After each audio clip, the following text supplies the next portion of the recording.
The hosts feel it would be a little unkind to present this podcast without just a word of friendly warning. We are about to unfold the story of Frankenstein, a man of science who sought to create a man after his own image without reckoning upon God.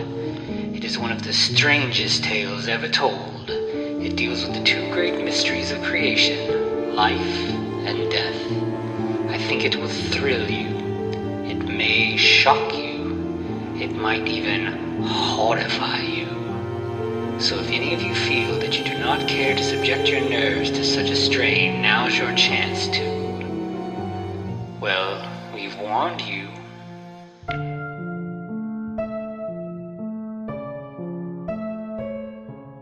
Hello and welcome once again to the Frankencast. I'm the mad scientist, Anthony Bowman. My pronouns are he, him, and I'm joined as always by... the guy with a nondescript accent who may or may not be a pimp, that is Eric Velasquez. My pronouns are also he, him. Yep.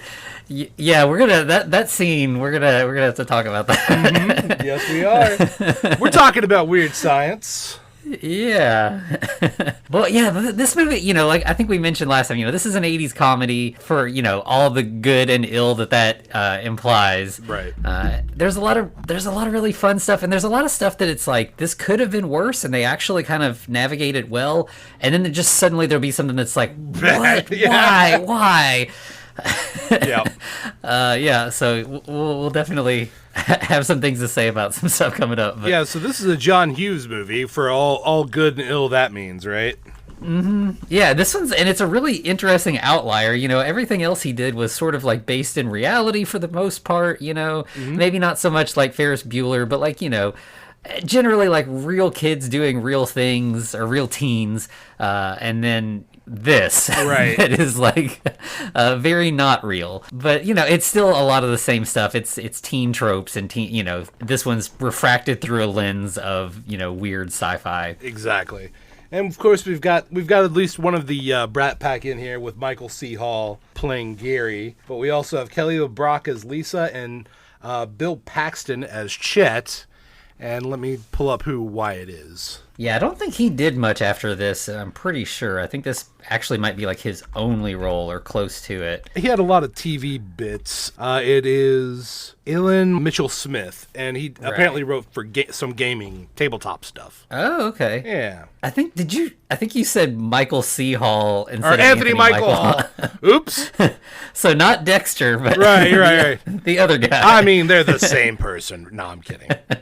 Yeah, Anthony Michael Hall. Sorry, you're right. And of course, we have Iron Man himself in here somewhere. Oh yeah. Yeah. So we start out. You got two nerd kids. We find out their names are Gary and Wyatt, and they are just standing at the door of the gym watching. I don't know if this is like a gym class or like a gymnastics like after school thing, but it's like a girls' class in the gym. A bunch of girls doing gymnastics. But I do like how it's introduced to the 2001: A Space Odyssey theme. By the way, there's a lot of pop culture callbacks here. A lot. Oh, definitely. But yeah, so, we've got teenage boys watching a bunch of girls in, like, leotards, so where this is going, and they're definitely just kind of, like, fantasizing about, how they wish they could be with these girls. But they're so, like, disconnected from that kind of world that, like, even their fantasies are kind of absurd. Right. Like, they want to shower with the girls, and then they want to throw a big party and take them out to dinner. Right, all of the girls, not just, one or two. I mean, one or two specifically, but all of them as well. Yeah. There's a point where, like, Gary, who's Anthony Michael Hall, he is, like, getting really into the fantasy, and then Wyatt is like, Gary, nobody likes us. We're losers. Yeah. Like, this is never going to happen. And he's like, hey, don't intrude in onto the fantasy. Like, let me have this. It's all we've got. Well, they're very rudely interrupted by the aforementioned Iron Man and his friend Max, Ian and Max, who handily pants the boys. Like, I don't know how they didn't feel these guys coming up behind them. They were so engrossed in the fantasy. Yeah, and it's like not only do they pants them, but they pants them and then they yell like, "Hey, look over here!" Right? So like, all the girls in the entire class turn and look at these, two nerds, and their the bullies just disappear. Like they're gone before the girls even look. So yeah, just two guys standing there in their tighty whities. Pants or gym shorts around their ankles.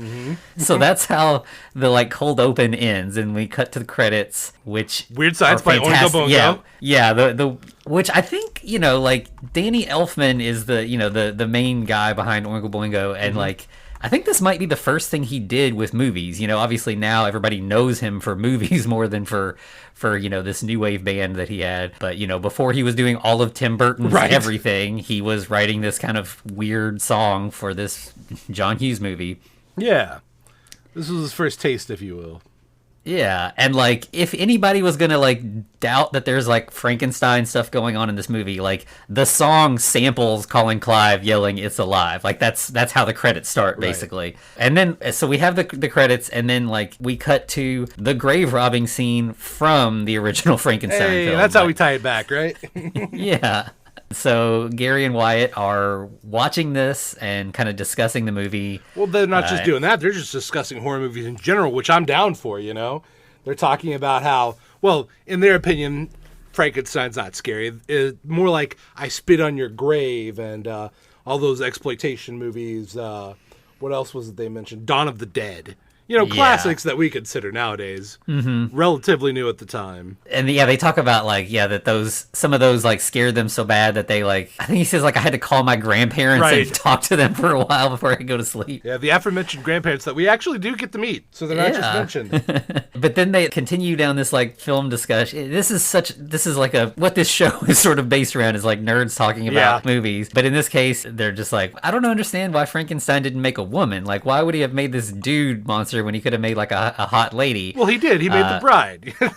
And then this is my one bone to pick with this, or not one. There's plenty. They talk about that the Bride of Frankenstein is ugly, and that is wrong. Yeah. Okay, first off, I will fight anybody who says that. First off, this is the 80s. She would have fit in perfectly with that hairstyle in the 80s. At this point in time. Yes. So they kind of continue like, sort of discussing that. We find out that like they're staying at Wyatt's house. His parents are like out of town for the whole weekend. So they're just kind of like, living like the, high school bachelor life, really enjoying having the house to themselves. Yeah, they're meeting their the daughter's fiance, who apparently lives in Cincinnati. Weird call, but okay. I mean... fair enough. And I'm pretty sure this movie, like a lot of John Hughes stuff, the movie is set in Chicago, I'm pretty sure. Right. Makes sense. I think there's a couple things that we see in the background that kind of indicate that. But the only problem about them having the house to themselves is that Wyatt's jerk brother Chet will be there. Gary's even like, why didn't you tell me? I don't think I even would have stayed if I knew Chet was going to be around. Yeah. He's coming in from military school. Yeah. By the way, can we mention that Wyatt has a freaking maid? Yeah. I mean, they're like clearly with some of the stuff he owns, like this is a rich family. Yeah, they're not poor at all. Yeah. I think Gary is considered poor, and even he has a nice house. Yeah, they seem to be, they're like, I'd say Gary is like upper middle class, and Wyatt is like actually rich. Yeah. One thing I noticed that's strange is, so like when this scene starts, when we see the grave robbing scene, they're in the living room and the movie is on and it is in black and white, but then at some point they move to the kitchen, and then it's like a weird colorized version of Frankenstein. Yeah, we got to find that. I kind of want to watch that again. Yeah, I mean, I know that was like a big trend around then, like going like doing colorized versions of black and white movies, and it's kind of like gone out of fashion. But yeah, I would be curious just to see what that looked like. I mean, the colors looked wild and very vibrant, so yeah, it's got to be entertaining for that alone. Oh yeah, like it looks like somebody is like, kind of hand colored everything, so yeah, it's not realistic, but it's colorful. Right. But not only that, so they also apparently, when they get back up into their room, they have their computer set up running the alpha, beta, and gamma waves of the movie. They're running like a simulation of that. Yeah, so they kind of continue talking that like Gary's like, I want to make a woman, and Wyatt's like, I'm not going to dig up dead girls. Right. And Gary's like, but you have this big fancy computer. Like, you said you could do, like, simulations. Why don't we, like, simulate a woman on the computer? Yeah, that'll be the same, right? Yeah. Oh, by the way, I do like how they call out that Gary had a girlfriend in Canada. Oh, yeah. Don't we all know somebody who had a girlfriend in Canada? Yeah, it's funny. Like, I feel like that's like an internet joke, but it's clearly been around since the 80s. Yeah, 84 at least. They start talking about this series. Like, oh, maybe we could actually do this. We could input stuff. It starts out and it's, this is like, a computer from the 80s. So it does not look like what we're used to now in terms of graphics. But like, they've got like the wire mesh. Yeah. For the first thing they do is discuss what size breast the woman they're making is going to be. Yeah. Because if it's too big, you might sprain your hand. Right. So we got to get the right size. I mean, at least these guys are thinking. They're not, they're not going with ridiculous proportions. Not like Max and Ian. Yeah, true. Also, they kind of discuss, like, how smart should she be? Should we even give her a brain? And they're like, of course. Yeah. We want to be able to talk to her. So, they're not just trying to make a mindless sex slave. So, good on them for that. Well, at least Wyatt wants her to be able to hold a very intelligent conversation. Gary's like, are you sure, though? Yeah. But why are these guys glistening in this scene? Like, they're oddly sweaty, and it really bothered me. Yeah, I don't know if that is that they're nervous or is the computer hot. Yeah, I'm not sure what that's about. Who knows? But so they like kind of designed this, and then they realized that like even though he's got this really nice computer, like this is clearly not enough to do much. We need more power. So then it's like Wyatt, it's like a hacking scene of Wyatt hacking into like government mainframes to borrow power. It's just ridiculous. By the way, I do love his old ancient modem. One that actually required the hand receiver to be sat on the device to connect. Jeez. Yeah, this is like pre-dial-up. Right. Like I mean, this was the early internet. Mm-hmm. Rough stuff. But of course, they mostly, once they actually do get in, because they run into several tunnels on the internet with like skull and crossbones at the end, because that means dead end, I guess. And once they finally get in there, then they go, we're in. Which I wonder if this is the first example of that. Yeah, it's got to be pretty early, especially like there might be like a thriller or something. I don't know, but yeah, I mean it feels pretty early to be doing this kind of thing, especially like in this kind of movie. Yeah. Well, once they get in and start hacking into the mainframe, they're like, all right, now we just got to upload all these pictures of these women and individuals that we want our new woman to have her personality based around. Most of them are just Kelly LeBrock. Yeah, they've got a bunch of photos of Kelly LeBrock and just various other Playboy centerfolds that they scan in. They also add Albert Einstein for his brain. Yeah. And David Lee Roth, I guess, for like party. Which is wild. Temperament. Yeah. David Lee Roth from Van Halen. Holy shit. And then so they're kind of just waiting on the computer to process all the data. And I guess they just decide to stage this sort of like silly ritual while they're waiting. And they've got bras like on their head? Yeah, they've got bras on their heads, like filled up so that they, they're just like weird hats. And then they have like a Barbie doll that is connected to like jumper cables, but is also surrounded by candles. Well, let's be honest. Like it's a Kelly ceremony. It's a Kelly LeBrock doll. It's not just a Barbie doll. Yeah. So they're kind of playing around. This is guy slumber party thing. Like they're just being silly. But then there's like a big storm outside. It's a wild electrical storm that somehow is causing the sky to be red. Right. And they end up. Also, to back up, they have bras on their heads. Whose bra? Are those his mom's? Either moms or sisters. Yeah, either way, like... Yeah. Well, not only that, but let's discuss the naked women that are flashing as a screensaver. The earliest form of that screensaver while they're getting ready to do this ritual. Yeah, so this movie actually does like sneak in quite a bit of nudity for this kind of thing. Yeah. Most of it is like that weird background stuff. We get like one actual nude woman briefly we'll get to later, but that's like so gratuitous. I have so many questions about her survival. Yeah. But yeah, so there's a storm. Lightning ends up striking the house. There's all kinds of like crazy. The electronics in the house are kind of going haywire. Yeah, the pressure cooker explodes. Yeah, it's silly like stuff to show that things are like out of hand electrically in the house. And in fact, like they're worried something's wrong with the computer. They unplug it and it's still on, like it's still going. Somehow. So I guess the lightning just like filled the computer with power. The computers with their backup batteries that just last for days. That before that was kind of a thing. Yeah. Yeah. Ultimately, like, there's like one of the bedroom doors like explodes, and then behind it you just have this like seductive pink lighting with a little bit of smoke fog kind of rolling in, and then in steps their beautiful creation, Kelly LeBrock in like a crop top and underwear. Like, she's just like, what do you two maniacs want to do first? Right, and by the way, I do love the Frankenstein. It says, she's alive. Yeah, they just cut that in from the bride there perfectly. Yeah. Which is also, that's a then, great line, right? So what do you little maniacs want to like to do first? Come on. Yeah, it's so good.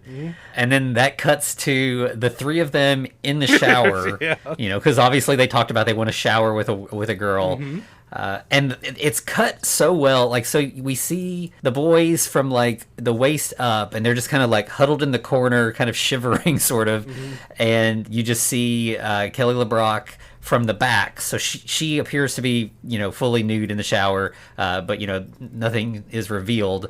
And she's like kind of washing and like thanking them for doing a good job. She's like, this body it's pretty nice. You did a good job. Yeah. And of course they don't know what to do, so they're just sitting there huddling in the corner. Yeah. Yep. And she's like, you know, if we're going to have any fun together, you two better loosen up.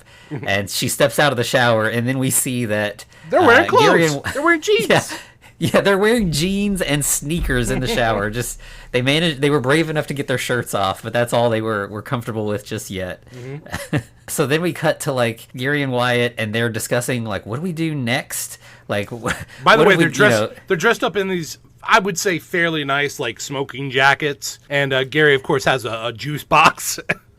Yeah, and these jackets are like way too big for them. Right. I think they say one of them is Chet's, and maybe the other one's like one of their dads or something. But like they do not fit them well at all. Gary's wearing Chet's, and Wyatt's like, "Hey, don't get your BO on Chet's jacket, or he'll kill us." Yeah, and so they're kind of talking about what they're gonna do next, and they walk out of the room, and as they walk out, like lightning sort of crawls over their body like electricity, and suddenly they're in like nice suits that actually fit them and that are made for them. Yeah, so that's the first little note that our Kelly LeBrock is a little bit more special than we initially anticipated. Yeah, like you see that, and then it cuts like they're coming, like they're on a balcony, and she's like down in the, you know, on the first floor, and she like looks up and smiles at them. So like, yeah, she's definitely responsible for that. And then it cuts to the three of them in a car. It's like a super nice car. Oh no, this is the 1980s, baby. This is a pink Cadillac, because that was a thing then. Yeah. And so she's driving, and they're, you know, passengers in there, and they're like, did you steal this? Where did this car come from? And she's just like, I can get whatever I want. Yep. Yep. Yeah. But one thing that she can't get for herself is a name. So she's like, "What? You know, you guys made me. What do you want to call me?" And Gary's like, "What about Lisa?" And of course, Wyatt's like, "Oh, well, you know, why would we do that? She was one of the girls that you were like chasing after, and she didn't really like you, so she kicked you in the nuts, called you a slur." Yeah. Yeah, that word will show up a couple of times in here. But she's like, yeah, I think Lisa's a good name. I'll go with that. Yeah. So then they keep driving, and you see the license plate on the back of the car, you know, goes from just a random license plate to suddenly saying Lisa. Yeah. Then they pull up in front of a blues bar. Yeah. All right, cool. What's going to happen here, I wonder? And they're like, we can't get in there. This doesn't seem like the kind of place that would let us in. And she produces fake IDs for both of them and is like, yeah, it's fine. Yeah. I like how they all have facial hair. Yeah. Yeah. Yeah, these are top-notch fake IDs. Yep. But Gary and Wyatt are still both a little anxious. I don't know if it's just like a bar is too grown up for them. There's like maybe like a slight hint that's like, this is a black people place, and I don't know if we'll be welcome. I'm not sure if that's it feels like it might be kind of subtly there. This is a blues bar. It's not just like a like honky tonk, you know. Right. There's some white extras in the back. It's cool. Yeah, there are a few, and Lisa's like, well, it's either you go in and mingle, or I invite everybody back to your house. So they're like, all right, we'll mingle. We'll go in and mingle. I do like how she kind of just threatens them with, we'll either have the party here or there. Your choice. There's going to be a party. Yeah, and this is like the first sort of hint that like in every Frankenstein story we've talked about, there comes a point where like the creature starts to make its own choices and, you know, not, or sort of defy its creator. And there is a little bit of that with Lisa, where she's just like, she's there to help them, but she's going to do it in her own way. And if, she's not afraid to push them in directions they don't want to go. Yeah, it's clear that these guys have their comfort zone and they're not used to being pushed beyond that. That's kind of her point. Yeah, so they go inside, and like Gary and Lisa are at a table. I think Wyatt goes to the bathroom. Oh yeah, yeah. He goes into the bathroom with like 3 urinals, super close. Like one's catty corner, so the guy at the catty corner one is almost up on the other guy. Yeah, it's strange. Yeah, like I would. This would give me anxiety. So, but anyway. But yeah, and he's just like, "Hey guys," and they're just like all kind of glare at him and then turn back because they're just here to pee. They're like, "What? You don't talk when you're peeing." But of course, Wyatt's like, "Oh, well, I'm going to go in the stall." He goes in there. Apparently, he doesn't look and just sits down. It's like, "Oh, there's another guy in here," and you just sat in his lap. Yeah, it just cuts to like outside, and you just see four feet under the stall there. Well, good. You know what? At least there was a decent person in there because that could have led to a bad situation. I'm just. Oh, definitely. Yeah. All right. So then, back at like, there's like a table, and it's Gary and Lisa and like a bunch of other people. And there's like one guy who sits down a bottle, kind of tells him like, have a drink. And Gary's like, no, I'm good. And he's like, have a drink. Yeah, you're not getting a choice here. And so he's like, all right, fine. Then there's this really great bit. There's like a guy who's like talking to Lisa, and he's like, why are you with a malacca like this? Right. What is a malacca? Like, so I looked it up. It's a Greek slang term. It's basically like jerk off or wanker or something like that. Okay, so the character's name's Dino, so maybe it was a bad Greek accent, not a bad Latino accent. Yeah. But so like Lisa's like, it's purely sexual. Yeah. Great line, by the way.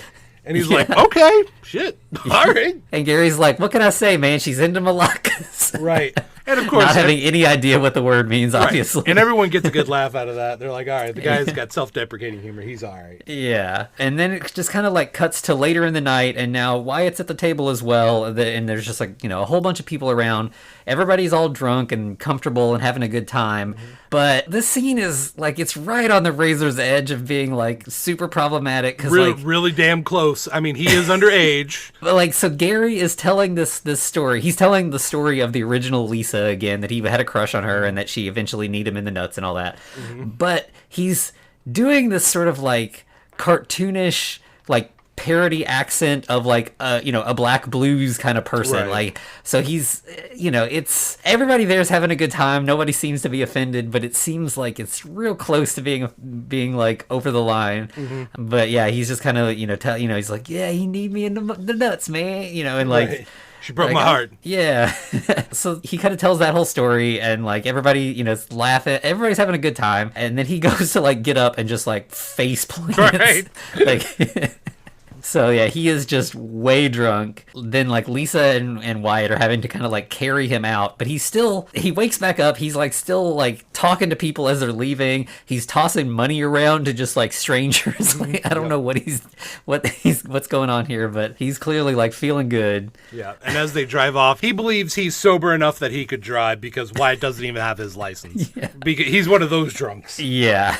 Lisa, in fact, she didn't feel like driving, so she's got Wyatt driving, and he doesn't have a permit, but she's kind of taking care of Gary in the backseat a little bit. And one question's kind of hanging over them that Lisa's curious about. What is Wyatt going to tell Chet about her? How's he going to break that one? Yeah, and they're just kind of like, let's try to keep this a secret for as long as we can. Like, let's just try to keep him out of it if we can. Yeah, which, that doesn't happen. Yeah, so they arrive home, and it like, Gary and Wyatt come in, like, you don't see Lisa, and like, Chet's right there, and instantly he's like, it's super late, you're gonna have to pay me to not tell mom and dad. And like, again, shows that like, Wyatt is pretty well off, because he's like, the amounts of money he's throwing around that he could pay Chet is like money that I did not have at that age. Yeah, $175 in 1985 is what? That was enough to get a Nintendo Entertainment System, which is about the equivalent of a PS5 now. I think we could easily say that. Yeah. So literally, just give me $300 and something bucks. Yeah. And these are kids like, 15-ish, Right. like they don't have driver's license, they don't have jobs, like yeah, that's a lot of allowance money. By the way, I do like Chet, his initial line of, "You're stewed, butthead." Yeah, Chet's got some, like, he's just like a classic 80s bully. His insult, it's like dickweed and all that kind of stuff. Like, he's just got some good insults. And yeah, it's Bill Paxton just like Being Bill Paxton. just chewing the scenery. Like, yeah, he's great. Yeah. Like he has this conversation with Wyatt, but then like pretty much right after that we get him talking to Gary and Wyatt both, and like he's doing everything he can to try to get Gary to vomit because he can see how drunk Gary is. By the way, like blowing cigar smoke in his face and everything. This is Paxton 2 years before he would be in Aliens, where he played Hudson. Oh, okay, yeah. So this is early for him. This is like I feel like a lot of people's first roles, or early roles at least, like Robert Downey Jr. as well, as we mentioned.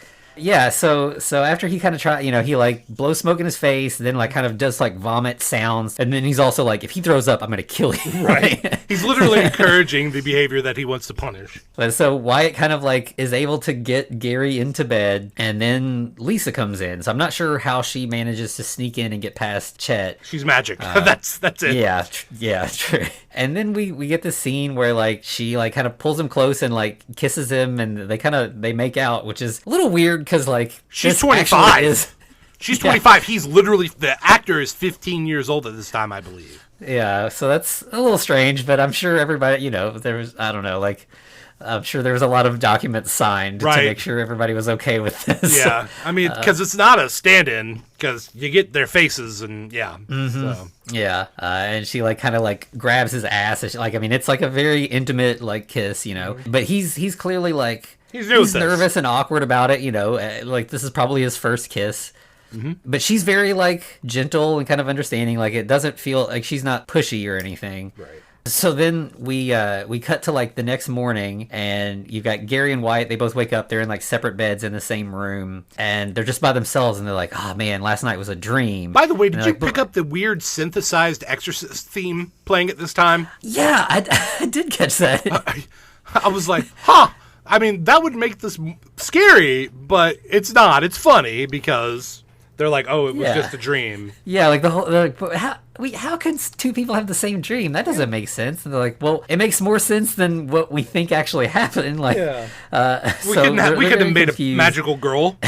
Yeah. So they kind of agree, like, okay, it must have been a dream. That's disappointing, but okay. And then Wyatt gets out of bed, and he is in the outfit that Lisa was in when she first showed up. Panties and crop top. Yeah, a little crop top and like high-rise panties, and it's like, okay, so something did happen. Yeah. And then like, so he goes to the bathroom, and then around that time you hear Lisa call from downstairs that breakfast is ready. So yep, Lisa is real, and they did not dream this. Wyatt goes downstairs and is talking to Lisa, and she's again like, what are we gonna do about Chet? We've got to do something. Mm-hmm. And Wyatt again is like, let's keep it a secret. And she's like, I think you need to deal with this soon, because this is seriously affecting your sex life. Yeah, we tried a couple times last night, and you weren't able to do it. You just passed out. It's like, oh, okay.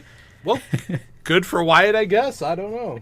Yeah, but she's like, okay, that's fine for now. And so she like walks out of the kitchen as Chet's walking in through a different door. Right. Just missed her. Yeah, and like instantly he's just, doing his thing. He steals Wyatt's breakfast, smashes some like whole egg shell and all into a pan, and is like, here, fix yourself one now. Mm-hmm. But then he sees what Wyatt's wearing. Well, he casually remarks, nice panties, and then all of a sudden they both realize what's going on. They're like, whoa. And Wyatt's like, it's a joke. And like, yeah, Chet's like, that's a lifestyle choice, dude. It's fine. Well, I wish he was like that. He's not. No. He said, he in fact is like, next thing you know, you'll be wearing a bra on your head. Yeah. And there's two moments in this movie that break the fourth wall, and this is one of them. As soon as he says that, Wyatt looks right at the camera, like, and kind of smirks, like, yep, we went there. The question is, what's your price now, Chet? Yeah, so Chet wants his VCR. Mm-hmm. For starters. Yeah, and that's just, we'll see. There's going to be more. Like, meanwhile, like, we see Lisa in the other room, and she's, like, mimicking, like, choking herself. Like, she's just, like, annoyed with Chet. I do like how Chet's like, hey, cover yourself up. You're being indecent. and he just whips off his towel to give to Wyatt. Bare ass. Yeah. Bare ass Bill Paxton. And the actor, Ilan Mitchell-Smith, just obviously saw something he either liked or surprised him. Because, Yeah, he kind of cracks up at that a little bit. Then we cut to the mall, and you got Gary and Wyatt there at like the perfume counter, trying to pick something out for Lisa. And there's like a sales girl who like knows them from school, like it's just, or like knows of them, like it's not like, you know, they're nerds. She's definitely like not a nerd. So Sue from Sue that saw them get beat up at homecoming. Yeah, and she's like, so I'm guessing you're getting something for your mom? And they're like, no, this is definitely more than that. And she's like, you all don't have girlfriends. And they're like, this is a 24-year-old woman. Right. This is, you don't say girlfriend. She's a mistress or a sex pot. Right. So they end up kind of like, they're trying to show off a little bit. So they're like, go ahead and wrap up 2 of these. And why don't you get a little something for yourself too? Treat yourself. Yeah, so they're trying, you know, they're feeling real good about themselves now that they've got Lisa to make them feel good about themselves. But then we cut to a scene with Lisa, and I don't know how I feel about this, because she pulls up a pair of panties that are clearly see-through with like some fluffy fringe around them. And she asked this the lady, is just like a tiny piece of mesh that is like a little thought. Yeah, it's covering nothing. But she's like, do you think this would turn a 15-year-old on? And I'm like, that made me uncomfortable. Da, da, da, da, da. Yeah. That's probably the line that like goes over the edge more than anything, because she's talking to this like older lady, sales lady, and she's very shocked by that, as she should be. And she's like, yeah, I think it's good. Go ahead and wrap that up. And do you have a bra to match? Maybe something in leather or rubber or barbed wire? What? Yeah, I don't know. Just like something edgy. Yeah. Which she asks if she has something to match, but like that wouldn't match that. Just get something, you know, lace and mesh. That would, you know. Listen, she's magical. Why does she need to buy anything? Right. Then we cut away to like the mall sort of like center courtyard area. This is like one of those malls that has like a fountain in the middle and like benches, and then, you know, it's several stories tall, like balconies above. And like Gary and Wyatt are sitting on a bench on the first floor, and like they're feeling really good. You're like, this is the first time ever that I've not felt like a loser. Right. I've not felt like a complete dick, right? Yeah.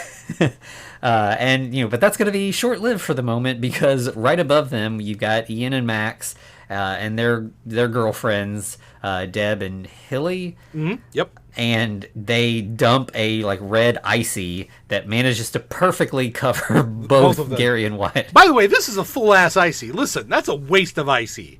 Yeah. Don't waste your Icee like that. There's better uses for it, like consuming the damn thing. Right. Yeah. And they're like, oh, sorry, it slipped. But then they still even like throw the cup down on them just to like add insult to injury. By the way, fucking Robert Downey Jr. has always talked like Tony Stark. That's just him. Yeah. It's like, oh, sorry, we had a sore wrist or something like that. So Deb and Hilly are kind of annoyed by this. They kind of like walk off, and, you know, they're kind of perturbed that their boyfriends are being jerks. But meanwhile, on the first floor, everybody there is just laughing their asses off including like adults and like old people are like laughing at these two like, you know, teenage nerds who've just gotten drenched in red Icee. Yeah.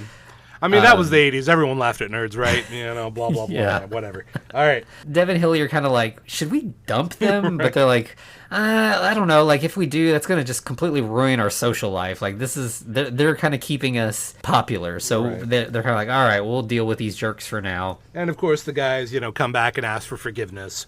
And while they're doing so, and the girls are considering that, they also make some lewd gestures. Yeah, but then, like, I guess they still part ways with them, because then we've got them going down the escalator and Lisa coming up, or vice versa. The guys are right behind them, Deb and Hilly. They're just... Oh, right. So Ian and Max see Lisa, and obviously are very impressed, and she kind of, like, gives them a look so that they're like, oh, you know, maybe there's a chance there. So they end up, like, chasing her outside. They jump the damn escalator to climb up to her. And the outfit that Lisa is wearing in the scene is so bizarre.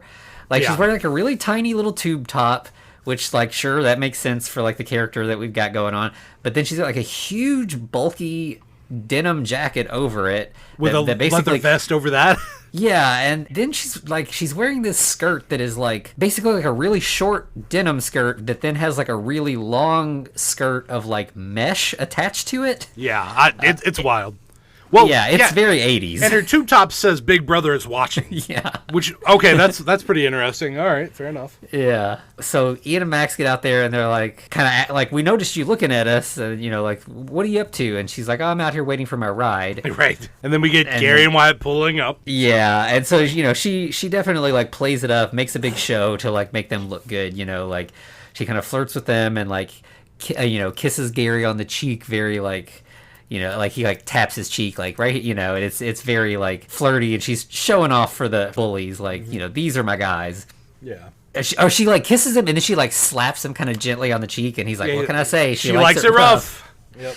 But then before they leave, like Lisa's like, "Hey, there's gonna be a big party at Wyatt's. You all should come. Invite everybody you know." Yep. And so they kind of speed off, and like Wyatt's like, "Wait, what?" What's this about a party at my house? Yeah, but you need to relax. Why? It's just going to be a small get together, right? Yeah. It cuts to then, like, this kind of conversation sort of carries over into the house. And, like, Lisa's just walking around, like, I dream of genieing the whole house, basically, just, like, points at things and, like, things are redecorated. Yeah. And at some point, like, her clothes change in the process. As soon as she rounds the corner, she changes from that outfit to, like, an evening gown. And again, this is, like, where she's, they're like, we don't want this. And she's like, yes, you do. You're just scared. But this is what you want. Like, you keep talking about that you want to have these big parties. You want to be popular. You want to have friends. Girls to notice you. You want to have friends. Yeah, this is how that happens. I do like the line she gives them. If you want to be a party animal, you got to learn to live in the jungle. Yeah. Fair enough. All right. Yeah. So she's like, you stay here. I'm going to go pick up Gary. I can't wait to meet his parents. Right.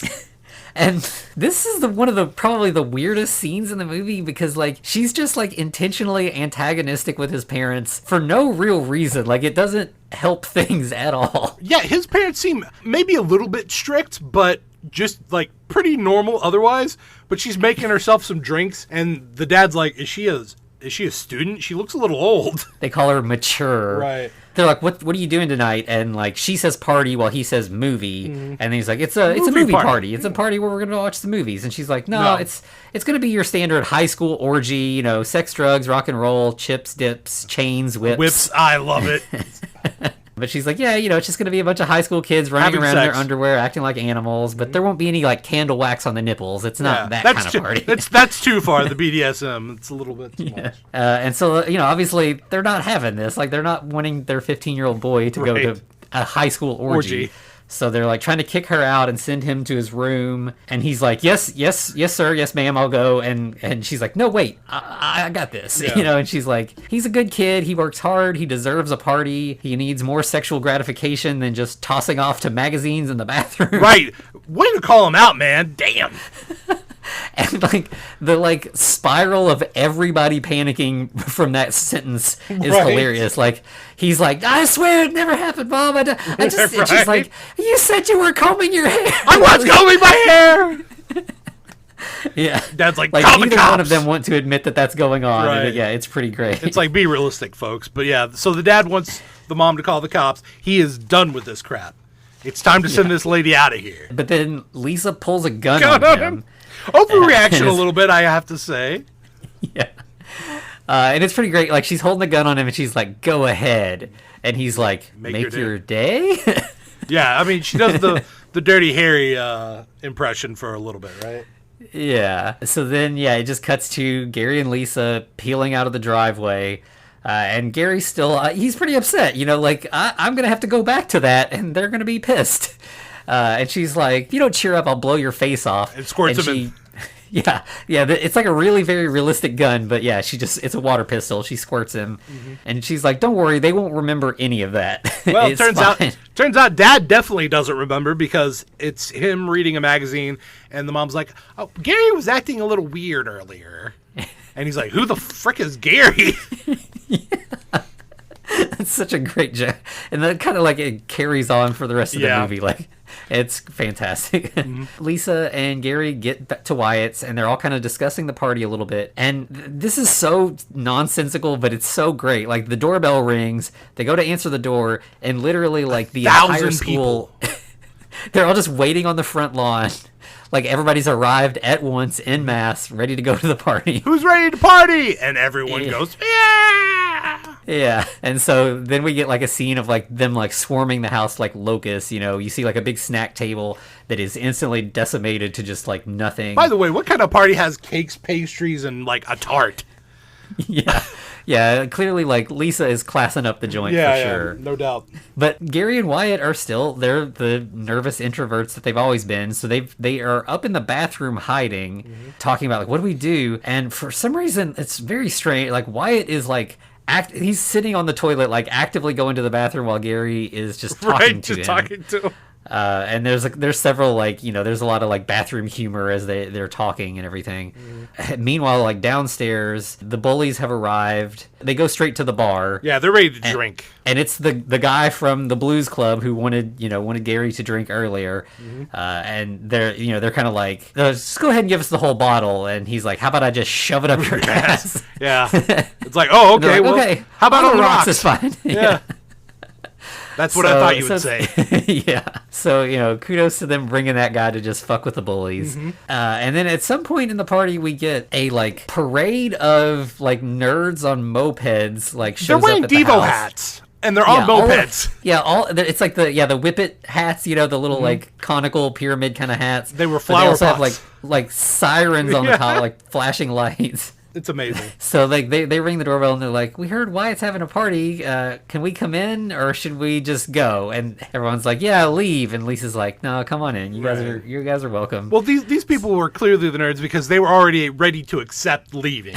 They're like, we just want to try and get in, but Lisa's like, no, you're in. Get in here. Yeah, which is pretty cool. Yeah. So then we get Deb and Hilly. They go upstairs to go to the bathroom, and of course, Gary and Wyatt are still in there. So they like knock, and like Gary's like peeking his head out, shuts the door real quick, like, what? The girls are right outside, and you're in here, like, now you stunk up the bathroom, like, this is awful, but eventually they end up like, letting the girls in, and like they just kind of have this sort of weird, conversation with like, they're just all chilling in the bathroom together. Yeah, they're kind of like meeting for the first time, even though like they're all sort of aware of each other. The girls ask about Lisa, and they're like, is this her house? And they're like, no, this is my house, but she's with us. And they're like, she's with you. They're kind of shocked by that. With you guys? And then like we cut away to downstairs where Ian Lisa is talking to Max and Ian. She's like, no, I belong to Gary and Wyatt. Which is weird. Like, that's weird. I don't like it. But okay. Yeah. And they're like, but they're toads. And she's like, do I look like I would go out with two toads? And they're like, but no, clearly but you are. Like, clearly you are, but yeah. I do like how he says, specifically Ian, played by Robert Downey Jr., is like, so what, did they make you in the garage with some power tools? Well, not far off. Yeah. I guess we should talk about, like, it's kind of weird, like, the whole, like, autonomy of her, like, but, like, at the same time, like, there is something about Lisa where, like, Lisa is definitely in control. Like, never for a second do you feel like she's literally, like, being controlled by the two of them. Right. Like, they made her, and it's like, if you make a robot, the robot wants to help you or whatever, like, that wants to do its task, and that seems to be the thing, is like she wants to help them, that's why she exists, but she gets to do that however she wants. Like, right.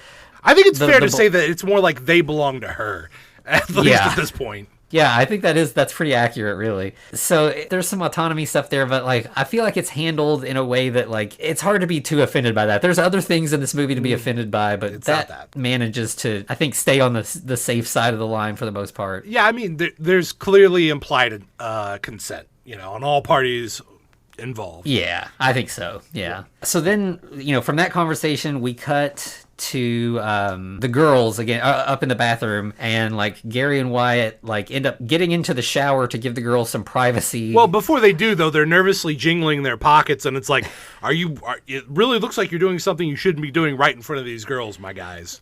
Yeah. Yeah, they're clearly like, they're just inept at like talking to women for sure. So now they're inside the shower and they're like, what do we do?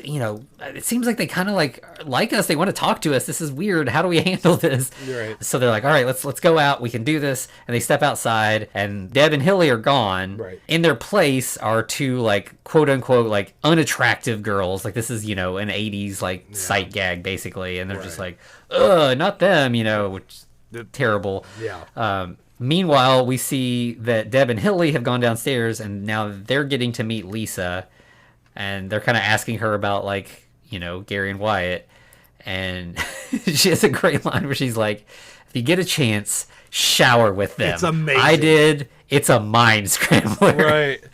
Which it's like, I mean, I think she's just happy to have a shower. She doesn't need them there.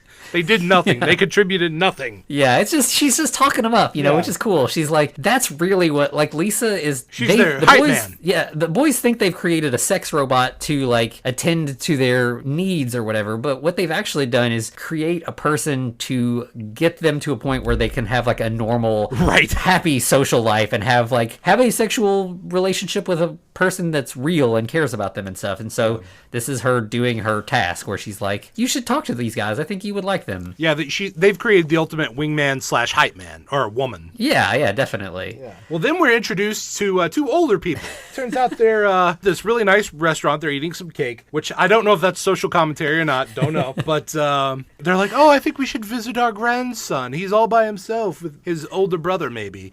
You know how a teenage boy loves having his grandparents there. It's like, yep, sure. Yep. Yeah, so then we cut to Ian and Max are talking to Gary and Wyatt now. And, like, this probably is the most, like, gross scene as far as ownership stuff. Because they're like, can we borrow Lisa? And they're like, no. Like, we have feelings for her. Like, we... I tell you what, we'll trade you a Hilly and a Deb for your Lisa. Yeah. Ooh. Oof. Which, like, is especially gross. Like, Gary and Wyatt know that Lisa is not, like, an actual real human, but, like, Deb and Hilly are. Right. And of course, Ian and Max don't even know that Lisa's made in a lab or whatever. So, like, they're literally wanting to, like, trade humans, which is disgusting. Right. And theoretically, like, these are their girlfriends. Like, presumably they should care about them and not be like, basically like they're at, like, lunch. Like, we'll trade you my PB&J for your, tuna salad or whatever. Well, the good thing for Wyatt and Gary are they have loyalty, so they're not going to do that. They're not interested in this trade. Instead, we'll get you your own Lisa. Yeah, we'll make another one. Like, you guys can have your own. So they kind of go start the process again. They're doing some of the same stuff. All of them are wearing bras on their head because that made it work that last time, I guess. And, like, quickly, like, things start getting really weird in the house in, like, wonderful ways. And the entire room turns blue, including the people's clothes. It's the kitchen, and it's not like a filter because, like, their skin is still normal, but it's just, like, every object in the room has turned blue. Mm-hmm. And then, it's like, they cut to several different rooms, and they, like... Yeah, the parents' picture animates. There's, like, a kid that gets sucked into a TV, and the Munsters is on, so we get a little bit of that in there, too. Mm-hmm. And then there's, like, a drawing room, I guess. I don't know, like, the room with a piano, and, like, everything in that room starts getting, like, sucked up the chimney. And shot out. Yeah, well, like, launched out onto the front yard. Hey, there's this girl playing on that piano while everyone else is running away. And she just keeps playing, and the piano gets sucked away. She's finally like, oh, maybe I need to do something, but it's a little too late. So she, like, grabs onto, like, the windowsill, and is like, it's one of those like cartoonish things where she's like being like sucked sideways, like holding on, and then of course all of her clothes get sucked up. But so now we've just got like this naked woman hanging there, and full frontal, and then she just gets sucked up the chimney as well and like launched out into the front yard. But thankfully it's storming outside, so there's a huge puddle that's somehow deep enough that she manages to fall from like probably 30 feet up. No, correction. I didn't notice this till later. That's a pond. Oh, okay. That makes a little more sense. Yeah, because I was like, oh my God, this girl's going to die. And like you, I was like, how the heck is that water that damn deep that she survived that like 30-foot drop? Yeah. But also, she's butthole naked in a pond. That can't be good for her. No, it's definitely like storming. It's got to be cold out there. It's not a pleasant place to be at that moment. No. Then I think like Lisa is outside. She realizes what's going on, and she's like, "Oh no!" So she like runs upstairs. The boys are all kind of like waiting for the new woman to appear, and instead Lisa strolls in with a very disappointed look on her face. Mm-hmm. She's like, "When are you two going to learn that people will like you for yourselves? You don't have to give people things to get people to like you." But also, they forgot an important part. Yeah, and they're like, "Oh no, we forgot to hook up the doll." All right. And then we cut away to where the doll should be. The two jumper cables are laying there, and they're just coincidentally laying on a magazine that has a picture of like a nuke. A Nat Geo. Yeah, so then suddenly that missile starts bursting up through the floor. And it comes through the floor, then it breaks through the roof, and then, like, in just, like, a really nice little touch there, a dove lands on it, like, you know. Hey, like, Anthony, would you call that a magic missile? Sorry.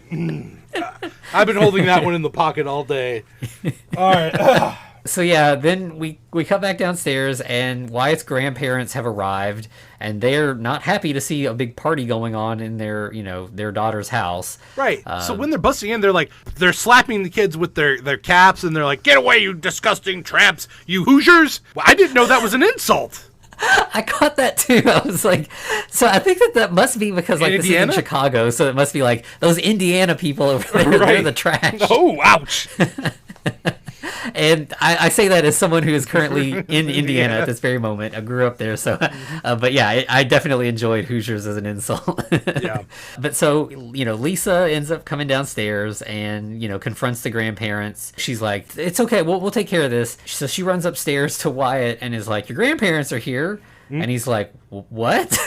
That's not good." But she leads him downstairs to the blue kitchen and opens the pantry, and then there are the grandparents, perfectly frozen in stasis, effectively. Yeah, it looks, and it's just like, particularly the grandma, like the look on her face, like she's like kind of smiling, her mouth's like open, and she's just, yeah, the expression is just perfect. Yeah.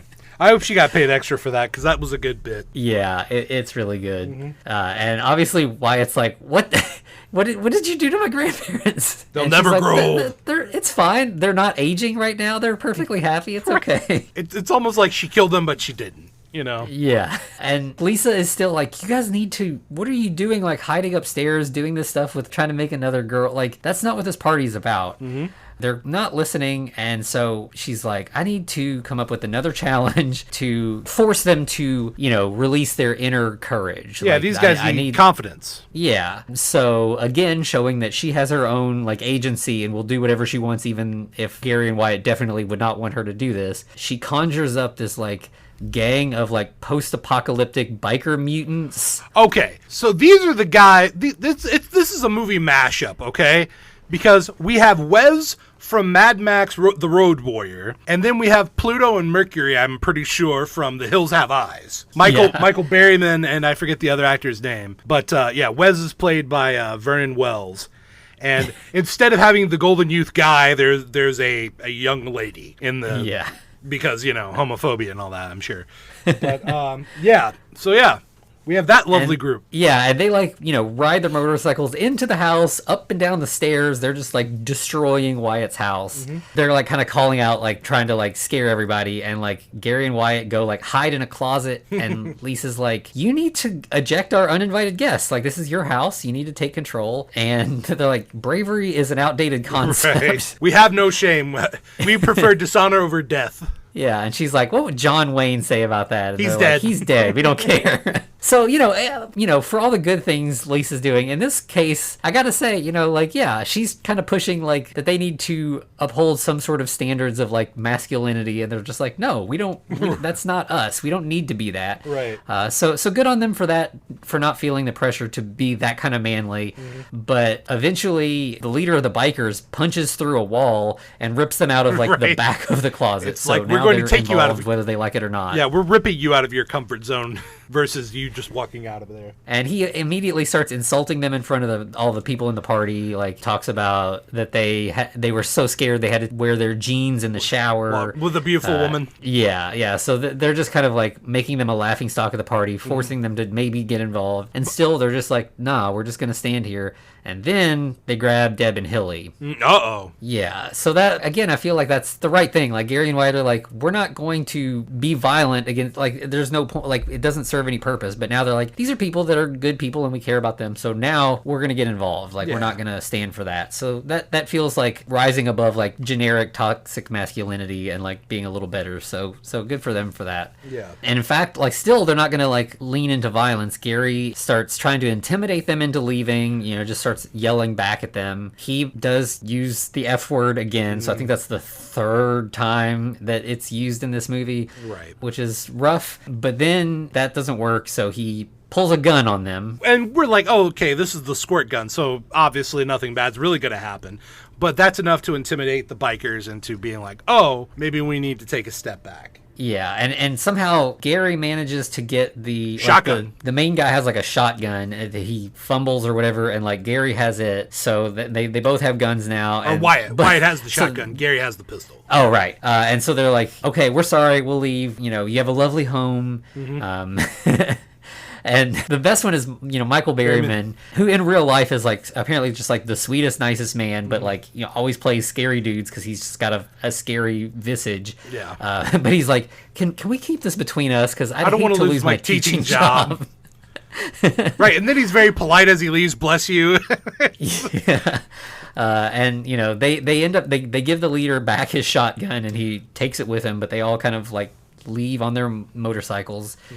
And everybody's like very impressed, you know, like the party goers are like, good job, you know, you protected us all, you know, you got rid of the bad guys, especially Deb and Hilly. Yeah, well, Gary's not a big fan of gun safety because he's swinging that pistol everywhere and everyone's ducking as he does so.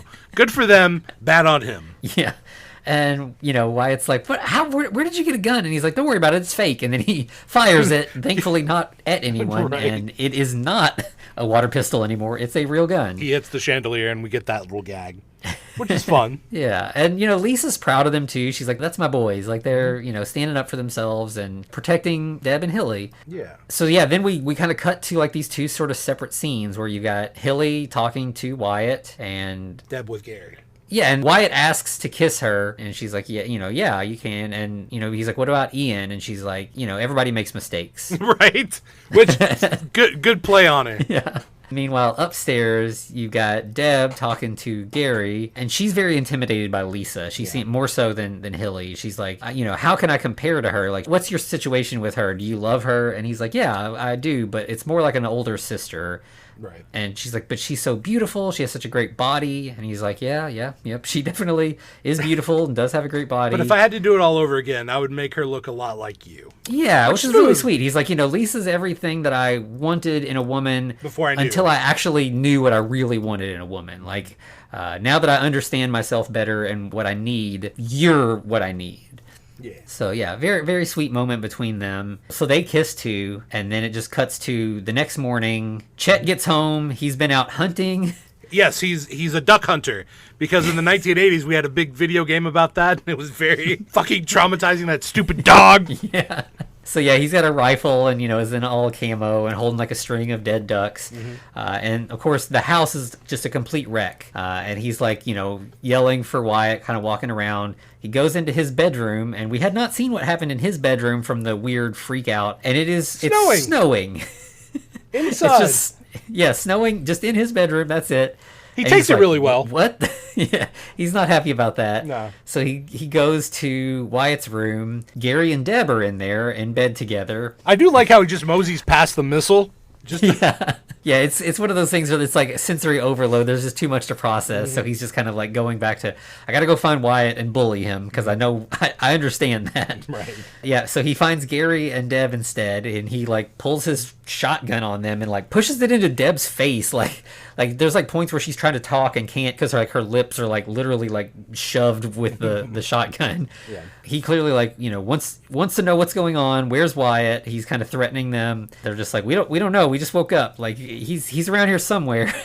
Eventually, you know, Chet moves on and goes to like another room that I guess is the sister's room. It has to be because there's dolls and all that frilly lace and all that stuff. I'm assuming. I mean, yeah, because it's definitely not the parent room. It's frilly in a way that's it's a little more childish. And Wyatt and Hilly are in bed together in that room. By the way, what a move putting the moves on a girl in your sister's bedroom. Yeah.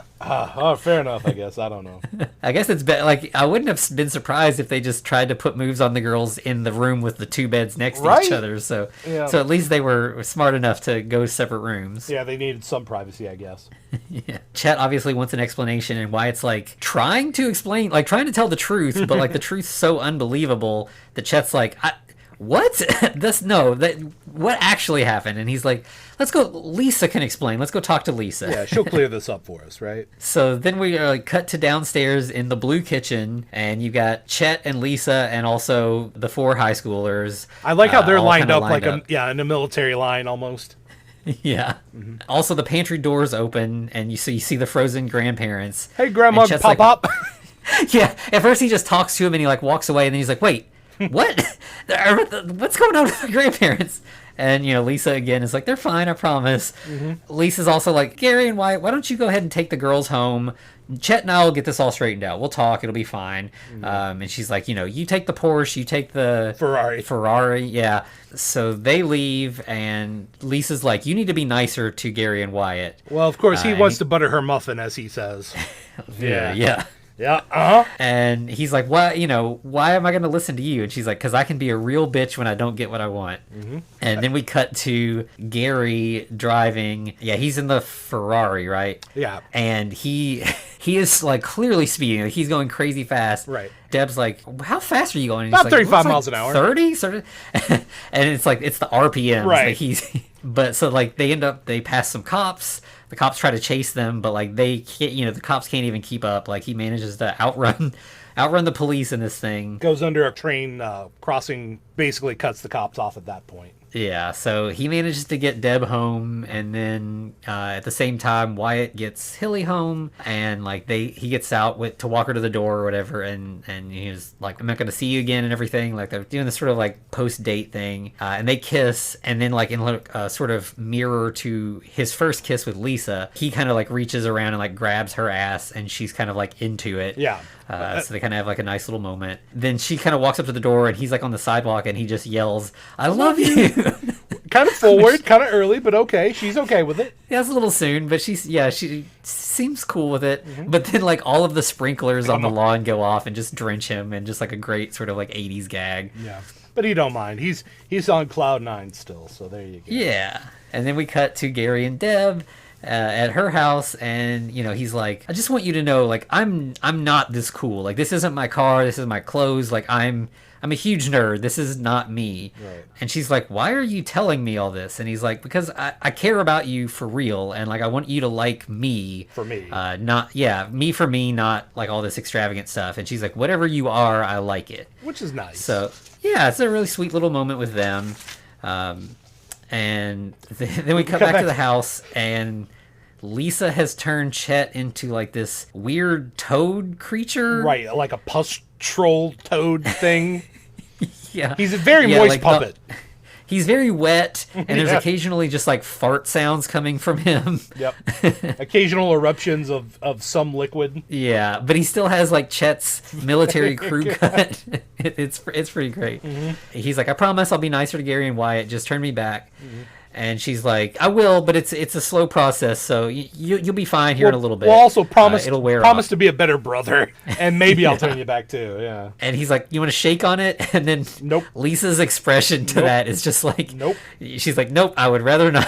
And we haven't really talked like Kelly LeBrock really, like all of the stuff where it's like, this is a little sketchy, her talking about 15-year-olds and stuff like that. She sells it. Like This movie, I think if any other actress had been in this role, I don't know that it would work as well. Like she's just so charming, and just like her smile is really infectious in this way where like she is just really having a great time doing this, like Lisa and probably Kelly LeBrock as well. But like there's like a joyfulness underneath this that kind of like elevates the like sketchier bits and kind of makes it work. Yeah, which is really weird because like she's only been in a handful of other things, like I think a couple Steven Seagal movies, and I'm not sure what else beyond that, really. Yeah, I think she's mostly a model.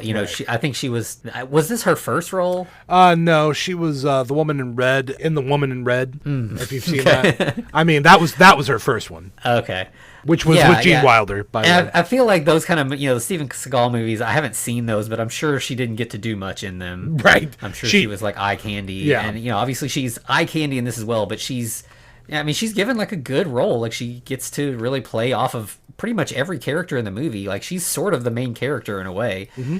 And yeah, I think she does a great job. Gary and Wyatt get home and come in, and so they're kind of like, what do we do? You know, what are we gonna tell Lisa? Like, we're in love now, and you know, we don't want to hurt her. Like, you know, we made her, and like we care about Lisa. Like, we really want her to be happy too. They actually care about their creation, which is kind of a change. Yeah, for real. So they're like, well, we're gonna talk to her. We'll be honest. We'll discuss this.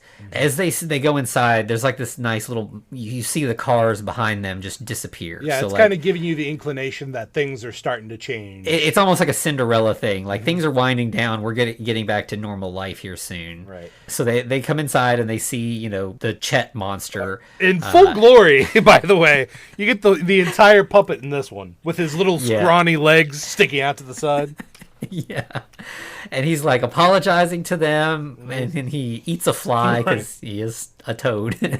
So they like leave the room, they find Lisa, and they're like, what did you do to Chet? And she's like, don't worry about it, he'll be fine. Like, it'll wear off, he'll be okay. We never find out if it really does wear off, though, I don't think. Yeah, we don't see Chet after this, so but they kind of are like trying to tell her, and she's like, I know you're in love, and that's all I ever wanted for you. And they're like, but aren't you hurt? And she's like, well, yeah, sure, I'm hurt, but I'm more happy for you. Like, I want you all to find true love. I want you to find something real, and so I'm very happy. Yeah. But she has to go now. Yeah, it's time for me to go. So she gives them both a big hug and walks to the door, like where she had originally come in, and like blows them a kiss, and then just like disappears in a puff of smoke. Very, very Mary Poppins of her. In a way. Yeah. There is definitely a Mary Poppins quality to this movie as well. And in fact, as she disappears and the smoke kind of dissipates, we see that the whole house is like cleaning itself. Reassembling. Yeah, all the stuff that got sucked up the chimney flies back down the chimney and flies right into place, which is good because Wyatt's parents have arrived, and it's like timed perfectly. Like, they're walking into a room as the couch is sliding across the floor and landing where it's supposed to be. Right, the table moves just in front of where they walk in. Yeah, so it's perfect. Everything looks good. And so it's like, okay, they had this big, and they're like, how was the weekend? And they're like, oh yeah, it was fine. We just kind of hung out. Nothing too exciting. Right. Well, we thought you were going to have a big party, And they're like, us? No, we would never do that. Yeah. So, it's kind of like this little encapsulated weekend that they got to have this whole wild life, and then everything's sort of back to normal, except, not. Like, they're changed. So... everything around them has gotten resolved. The house is not in shambles anymore, but the impact that it had on Gary and Wyatt is not vanishing. Right, exactly. However, that's not the end of the story, because we cut to the next day, and we're in a gym class full of boys. Yeah, they're all in their gym clothes kind of talking and stuff. And I'm not sure, I don't know that we ever saw what their school was called, so I don't know if this is a different school. I think it must be. Right. It seems that way. They're just kind of all getting ready for gym class, and in walks their gym teacher. Well, we get the Rocky theme. Yes, yeah. Which is, it's perfect. And it like, the camera just like slowly pans up, and there she is, Lisa, in her like sexy gym teacher outfit with the whistle that she's like twirling on her finger. And she's like, all right, boys, drop and give me 20. They all pass up, fall backwards. Yeah, they all just faint. Yep. And then we get another fourth wall break where she just looks right at the camera and just winks like, I'm up to my old trick still. I got work to do elsewhere. So let's talk about how these boys have unleashed an eldritch god into the world, and she's just doing whatever the hell she wants. Yeah, she basically is like a trickster god who just, but it's like a good trickster that wants people to learn lessons from her tricks. So, that's a slippery slope over time. Yeah, for real. Right. Yeah, but that's what happens when you have an all-powerful sex robot Mary Poppins. Goddess. But also, they now know how to create life and have done it arguably twice. I mean, technically once. But they've brought something into this world with their computers. Yeah, they basically invented 3D printing. They 3D printed a woman and then accidentally 3D printed a missile. Well, replication more like, right? Yeah. Yeah. Just you have a little picture and you make it, into real life. So, they could theoretically make anything. Could you imagine making this more of a horror film, like an actual like Frankenstein movie? How terrifying would this be? Oh, yeah. It does almost, like, with all of this sort of 80s stuff that gets, like, rebooted or, sort of like legacy sequels. I'm kind of surprised that this has not come back in some way or another. I mean, I know it had like its TV show, I think, which was in the 90s. Yeah. Which I think I actually saw a lot of those episodes when I was a kid before I saw the movie. But, you know, it's a similar premise and everything. But yeah, they've not really revisited this property in a long time. And I would be interested to see what it would look like today. Well, in 2013, there was a short called Weird Science 2, Strange Chemistry, but, you know, does that count?